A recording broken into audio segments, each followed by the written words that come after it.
Would you all take a seat? Mr. Grace will be down any minute. What's all this about, Mr. Harmon? Oh, well, you've asked the right person. It so happens that I know precisely what's going on. Do you mean to tell me that Mr. Grace has taken you into his confidence? No, he hasn't. I just had a quick look in this folder here, and I know all the details we're going to discuss. Unfortunately, my lips is sealed. But it's all in that folder.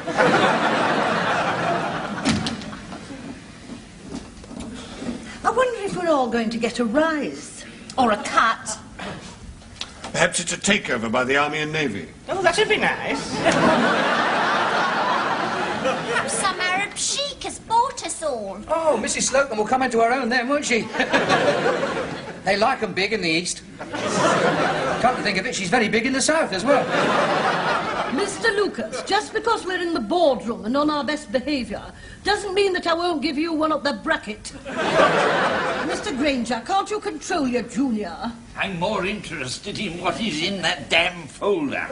Well, you're nearest. Have a look. I wouldn't demean myself.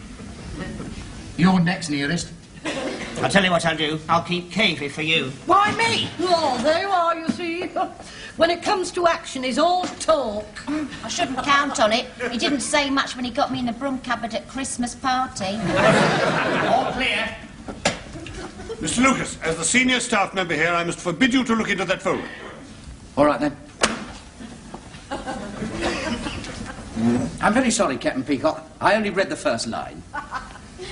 Well, what's it all about then? Well, Captain Peacock's name was mentioned, but as I'm not supposed to have seen it, my lips are sealed. All I will say is that if I've ever been rude to you in the past, Captain Peacock, I'm very sorry. That's all right, Mr. Lucas. My promotion was not entirely unexpected. I didn't see the word promotion. What word did you see? Replacement. Replacement! Cavey for you, Captain Peacock.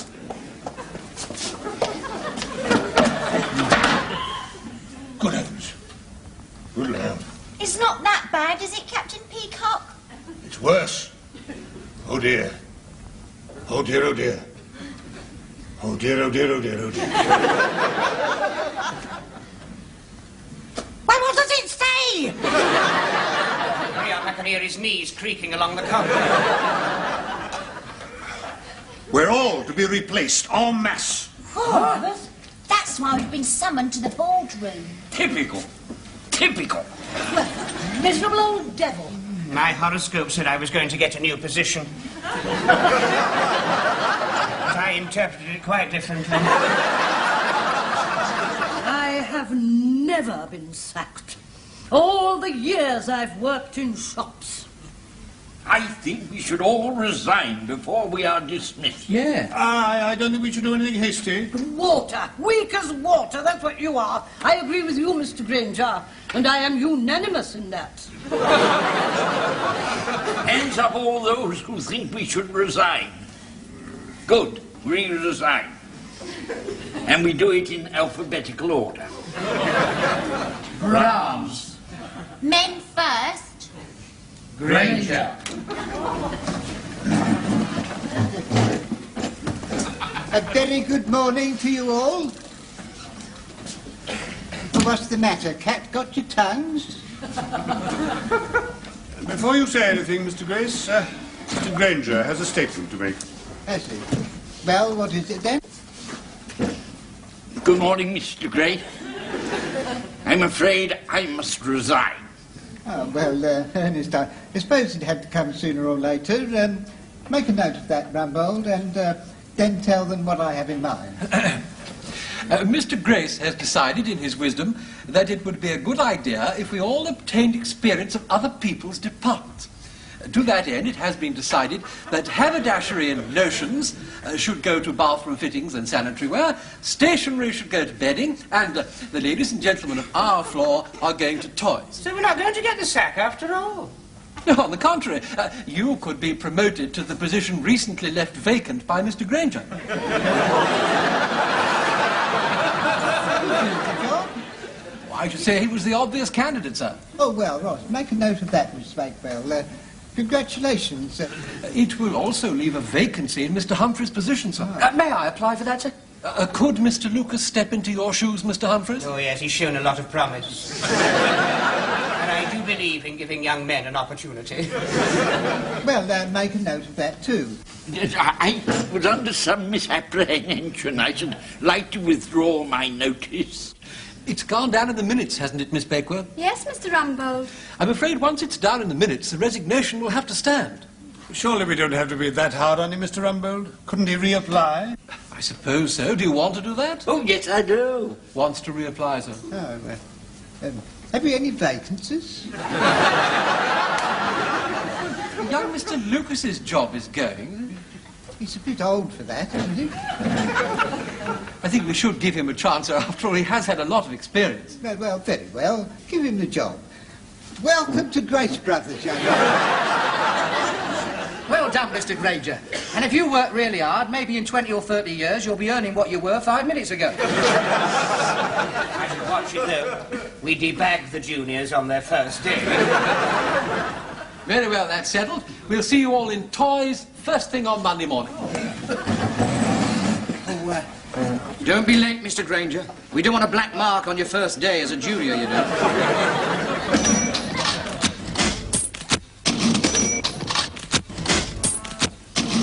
Oh, Rob, just look at that big bear. Well, do that there.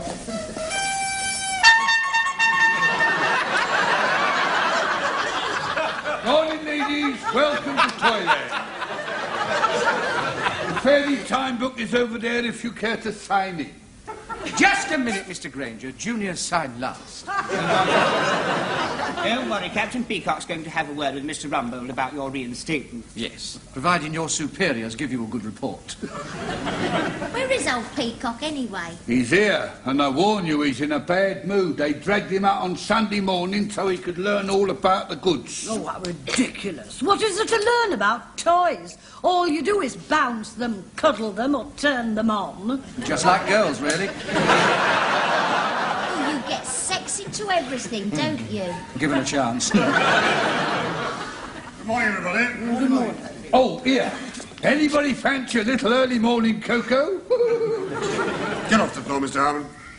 Captain Peacock, now that you're in toys, you have to learn to develop a sense of humour. Well,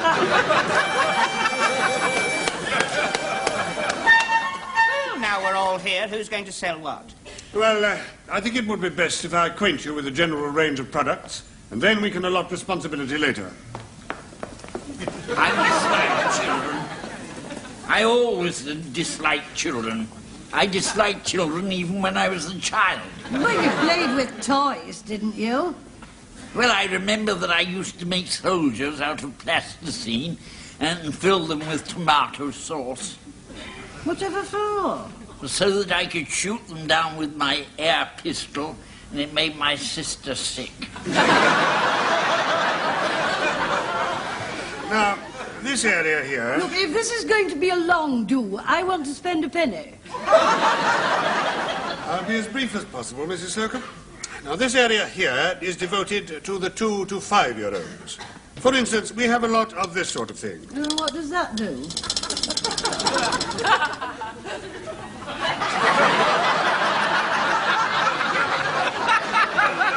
that all? I understand it's very exciting when you're 2. Japanese rubbish. A lot of men in back rooms inventing that. I'm sure they do other things as well. Yes, well now, this is a special offer. The Wibbly Wobbly Playground. Now, we get the Wibbly Slide, and the Wibbly Roundabout, and the Wibbly Rocker, and of course the Wibbly Swing. And with them, 4 Wibbly Wobblies. Extra Wibbly Wobblies are obtainable at 25 pence per Wibbly Wobbly. Now, to demonstrate it, one is recommended to adopt the following procedure. Down the wobbly slide, round the wobbly roundabout, up and down on the wobbly rocker. You have to have 2 or they won't wobble.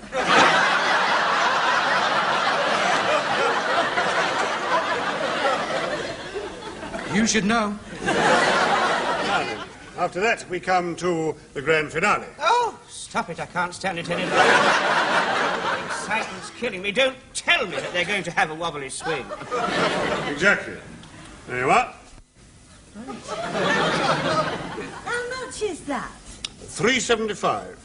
Now then, let's see if you've all been paying attention.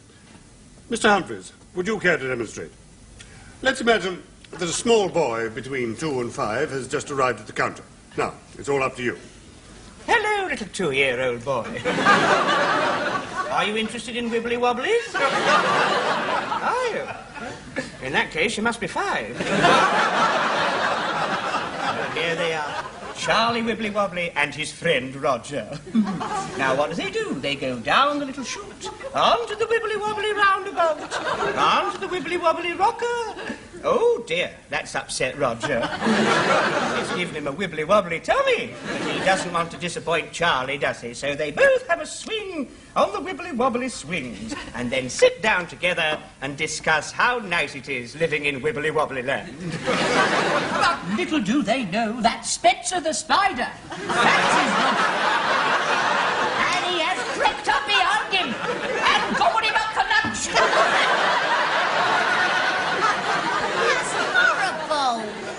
Lucas, we do not want to frighten the children. But there is no need to worry, because Spencer the Spider doesn't really like the taste of Roger, so he spits him out. And they all live happily ever after for $3.75. Which is not bad these days. Well, now, I think you've all got a fair idea about that. Now, over here we have the usual games. They're all fairly straightforward. And in this area, we have the mechanical toys. Now, this is very popular with children of 3 and under. Why not 1 to 3? We prefer to call them 3 and under. That's so it includes those at 0. Now, this is called Tuffy Tank, and as you can see, it stops at nothing. Oh, I say. I'll bet Roger Wibbly Wobbly would like a ride in a Tuffy Tank, wouldn't you, Roger? For the more sophisticated children, that is from 5 and upwards, we have a very interesting range of robots. Now, firstly, we have the television robot. Oh, look! It's Star Trek. I bet it's a repeat. And we have this one.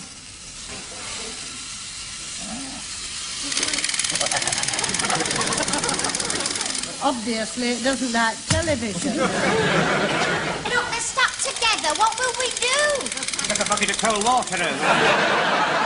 They're sending Tuffy the Tank. Just like the United Nations. It is rather exciting, isn't it? Yes, well, and now over here, follow me over here, will you? In this area, here, we have the mechanical cuddlies. But they're all dogs. Is there no demand for mechanical pussies? I'm told that people prefer the real thing. Now, to demonstrate, these do almost everything that real dogs do. This is Daisy the Dachshund. It walks, and it barks.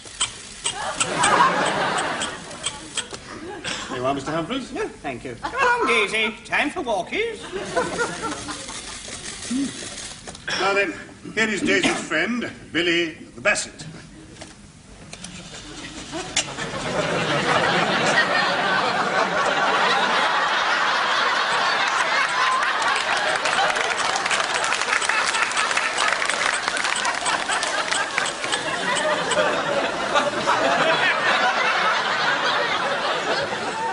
Very realistic, isn't it?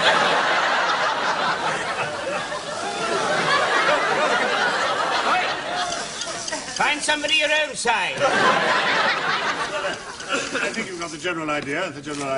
Now over here we have the various dolls, which are of course for the girls. Not always. This is a very popular range. Annie the air hostess. Now she has a twistable tummy, bendable legs, and you can undress her. I used to live next door to an air hostess just like that. Captain Peacock. Will you tell Mr. Lucas to stop looking up her skirt? I'm just checking to see if she's got any knickers on. Put that down, Mr. Lucas. I think it would be more appropriate if the ladies were to deal with the dolls and cuddlies. Now then, here we have Playgirl Penny and her boyfriend, Funtime Freddy. Is he easily bent? Funtime Freddy comes complete with a shower unit. Now, he's made of waterproof plastic. All you have to do is remove his hat, remove his sweater, then you pull down his trousers, take them off like this, quite easy. Then you trap his neck in this device here so that he can't move. You know, I used to live next door to somebody that had a shower just like that. And by pressing this button, you give him a shower. What will they think of next? Does he always keep his boots on when he's taking a shower? Don't call him Funtime Freddy for nothing. Over here we have what is called Hocus Pocus. Now this consists of such things as itching powder, imitation ink blots, stink bombs... Oh, I had them. I used to let them off in the choir. They called me Stinky Granger. No wonder you've been a junior for so long. We're also offering this rather interesting little novelty. Mrs. Slocum, have you got a penny? Thank you very much. Now then, watch this closely.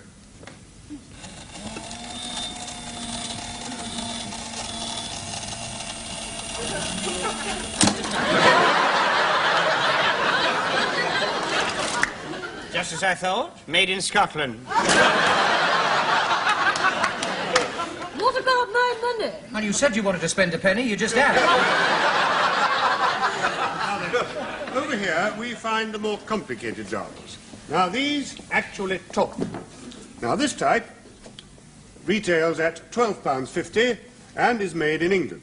Now, here we are. Well, what's this? My name is Betty, and I want to go to the potty. And that one that you're holding, Mrs. Slocum, it retails at £6.50 and is made in India. My name is Yasmin, and I have just been to the potty.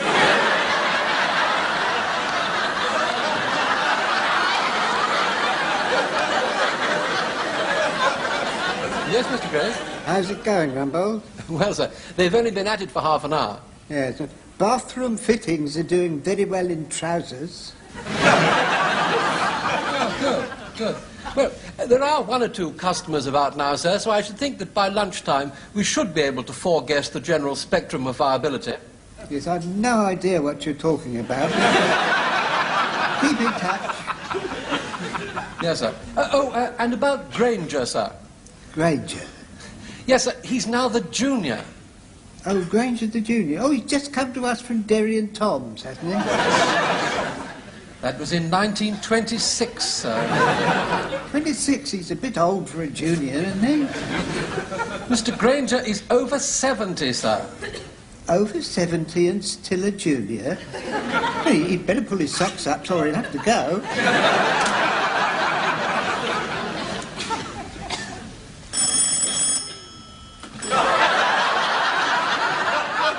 As well. Is Peacock there? I'm afraid you've come through to Gnome Land. Captain Peacock is just showing a prospective tenant around the Windy house. Tell him to come to my office.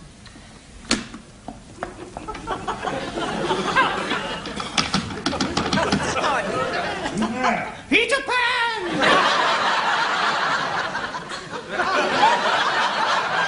What is it, Mr. Humphreys? Mr. Rumbold wants you. Can you take over from me? I'm afraid not, Captain Peacock. I'm right in the middle of demonstrating the magic mushroom tree. I'll take over. Enter. Ah, Peacock. I just wanted you to know that I'm doing my best to get Granger reinstated. But I'm having trouble getting through to Mr. Grace. Why, is his telephone out of order? No, his brain. By the way, while you're here, I'd like your opinion. What do you think of this?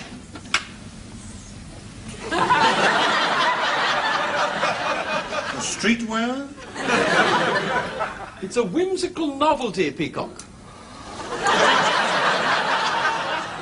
Very whimsical. I'm glad you like it, because you'll be wearing it and demonstrating it round the... I don't wish to make an issue out of this, sir, but if you insist, I shall be forced to go over your head and appeal direct to Mr. Grace. It would be very unwise of you, Peacock, to question my decision. Nevertheless, sir, that is what I intend to do. Well, be it on your own head. It's my intention to prevent that. Come in.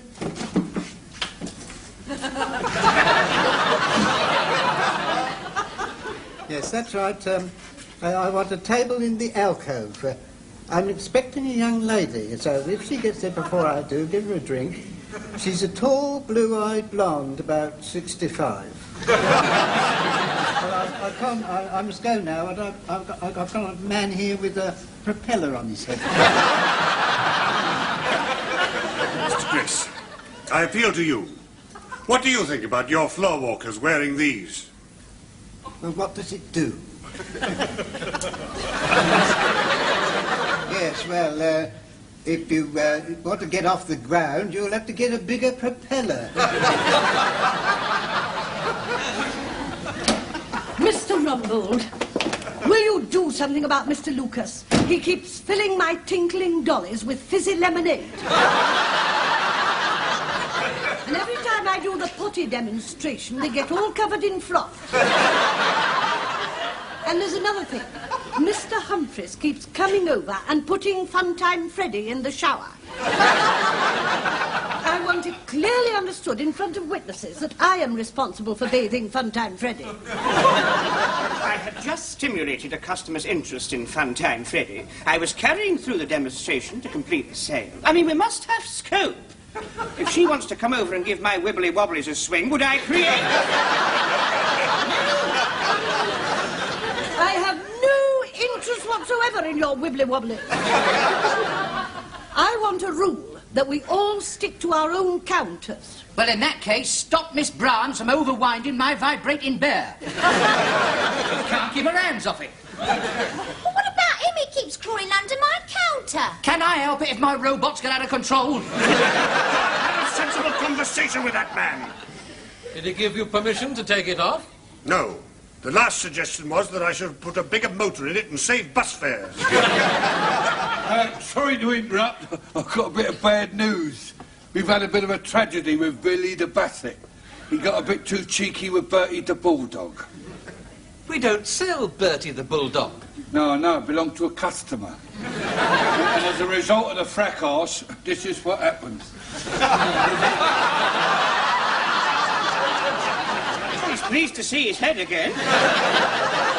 By the way, am I covered by insurance against personal injury from ferocious pets? Well, I expect so. Oh, good. Well, I'll go and fill in the necessary forms then. I think that's all right, don't you, Mr. Lucas? A perfect fit, Mr. Humphreys. Would Sir mind raising his tomahawk? Plenty of room under the arms. The trousers a bit long. Indians are wearing them long this year. The seat is a bit baggy. Yeah, well, you need them baggy, sir, you see, for squatting round the totem pole. It also comes with this simulated buffalo hide trophy belt. The hooks are for the scalps. Yes. Would Sir be requiring scalps? Well, Scalps, Mr. Lucas? Scalps coming up, Mr. Humphreys. There we are, sir. That's the very latest range in scalps. We call this the Magnificent Seven range. that one hasn't got any hair. That's Yul Brynner, sir. I'd like to buy a bridal doll for my little girl. Certainly, madam. Brides, Miss Brahms. Will it be a registry office or a church wedding? Church, I think. Oh, you're so wise, madam. It's so much more romantic, isn't it? And now, this one retails at £20.50. Oh, it's a lot, isn't it? Oh, well, it comes complete with bridegroom. And the full trousseau, and if you pull this cord, it talks. I love you. I love you. I do. I do. Isn't that beautiful? Oh, can't you just picture the scene? There she stands by the bridegroom. They're stood in front of the altar. The organ's playing. The ceremony comes to a climax. She turns to him and utters those immortal words that he'll remember forever. I want to go to the potty.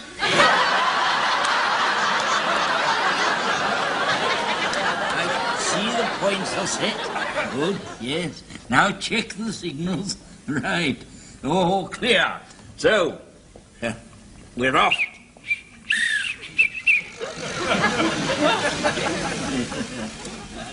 Mr. Granger has sold 4 of those already, sir. I thought he didn't like children. He doesn't, but he likes trains. I do hope we can do something about his reinstatement. Oh, yes, that was all very unfortunate, but leave it to me. I'll fix it with Mr. Grace. Well, the sales figures are very good, Rumbold. Yes, sir, I think the whole staff have found it very stimulating. Mind you, they'll be glad to get back to their own departments. Yes, of course. Well, it's nearly closing time. I'll come down and thank them personally. Oh, yes, sir. Oh, what about Granger, sir? He didn't really intend to resign. Well, I know that. I was just teaching him a lesson. Nobody, you know, is indispensable. Except her, perhaps, if she goes on playing her cards. Right, we've got time for one more race before the shop closes. All right, Mrs. Slocum's on blue, Miss Brown's on red, and Mr. Humphries is on virgin white. Oh, yeah. Last race then, 50p a knob, winner take all. Right, they're under starters' orders, and they're off. Hey! Oh, sorry, I'll catch up now. Here we go. Mrs. Slocum has been hotly pursued, which hasn't happened for years. And hello, Mr. Humphries is a little behind. That's not always a disadvantage. I've won. Trust him to get it, isn't it? No. Isn't it amazing what you see when you have Good evening, everybody. Good evening, Mr. Grace. Well, I'm glad to see you've all entered into the spirit of the thing, especially as the bell went 2 minutes ago. Oh, we must have missed it in the excitement. Yes. Well, thank you all very much indeed. You've all done very well. Thank you, Mr. Grace. Right then, pack up. We don't want to get locked in all night. Oh, I wouldn't mind. Hey, I haven't had a go on the racing cars yet. Night, little wibbly wobbly. I'm going to miss you. Night, little tree people. Time to go to beddy vibes. What are you doing here? And Rover, no barking and keeping everybody awake. Who's taking that one home? Will you, Mrs. Slocum? Well, I have paid for it. I'm sure you have. It's just that I've become rather attached to it. Shall I tell Granger, sir? Oh, yes, put him out of his misery. The Birmingham Intercity Special is just leaving from platform 2. Mr. Granger? Not now, Mr. Rumbold. I'm expecting a goods train at any moment. I've got good news for you. As from Monday morning, you will once again be the senior assistant in menswear. Oh, I see. Well, aren't you pleased? Well, I was rather thinking of applying for another job. I take it you're not resigning again? No, but I was hoping I could stay on as a junior in the toy department, then I could go on playing with my trains. No good, Granger. You've got to grow up sometime. Still, we could have half an hour now. Tell him to keep the store open.